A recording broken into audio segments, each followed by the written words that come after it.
Hello there, welcome to Critical Reviews. Today, going to be taking a look at Deadpool and Wolverine.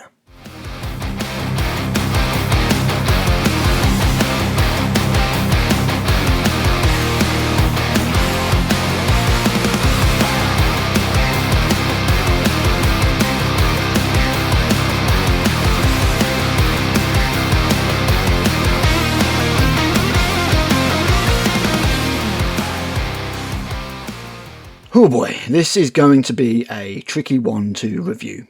I feel like I'm going to have to do it on two levels, as I can't just talk about it as a fan. I have to be objective, and the film does have a few flaws that I will need to address. First though, that spoiler-free plot summary. Deadpool has decided to embrace civilian life, tired of never being able to make a difference and make the big time in the superhero world. When the TVA crashes a party and lays some brutal truths on him, he realises he stands to lose everything that he cherishes. He teams up with Wolverine. Well, kind of. There is a process there. And the two of them embark on a quest to save reality and the universe as we know it. Can they succeed? And can they do it without killing each other?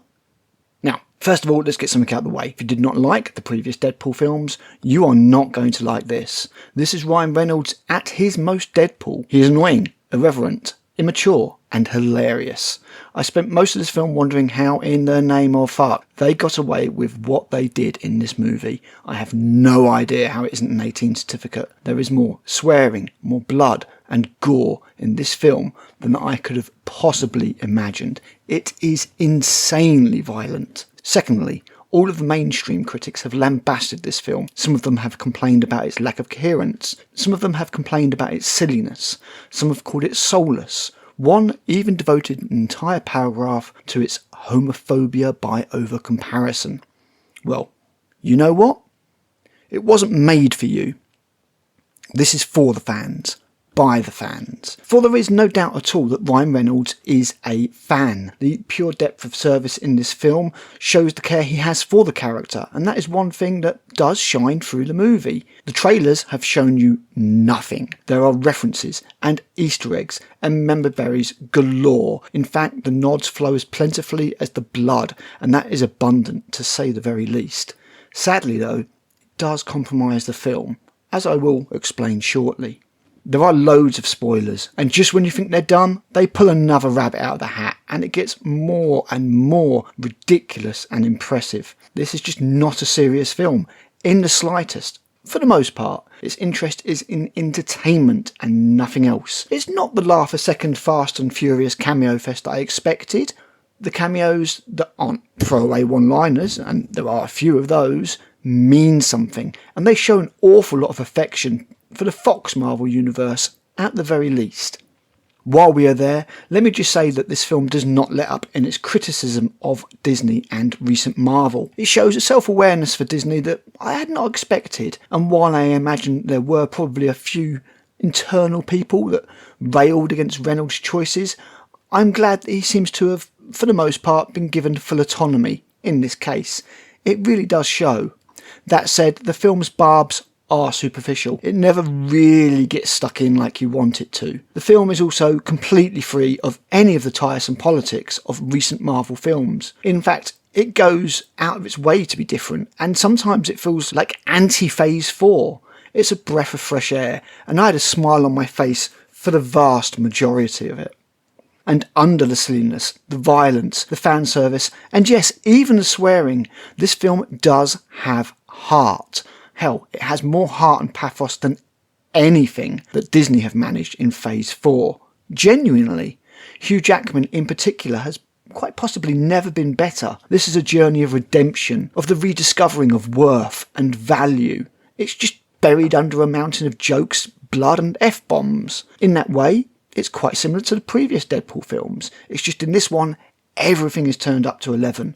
This film is desperate for you to love it, and it does much to earn that love. The hate-buddy relationship between Deadpool and Logan is absolutely brilliant, and it does much to anchor the movie. But as much as the film excels at fan service, action, pathos and heart, character development, laughs and entertainment more than anything since Endgame, I would say that it does have a few problems. First up, I would be failing as even the most amateur of film critics if I did not point out some issues with the plot and overall narratives. While the film is refreshingly free of the MacGuffin-heavy focus that have plagued some recent entries, the pacing does have some issues, especially the slow start, and this can lead to a disconnect where you feel that you're just watching some random scenes put together as the narrative fades into the background in the name of another dick joke or some gratuitous ultra-violence. Whilst what is presented is very good in both the over-the-top bloody action and the quieter, more contemplative moments, they don't really serve each other, and it makes the film as a whole feel a little flabby and disjointed. I would have cut the entire TVA element from the film to make it a lot more cohesive and lean. I mean, let's not forget, Deadpool ends the previous film with a time and dimension jumping machine, but I imagine that Disney just weren't budging on that. And sadly, in my opinion, it is the weakest part of the film. There are also a few logic and plot holes that I would be criticising for any other film, so I should bring them up here. No specific examples, as I am spoiler-free, but let's just say once the adrenaline has worn off and your face has recovered from laughing all the time, your mind might start wondering, how? Why? What?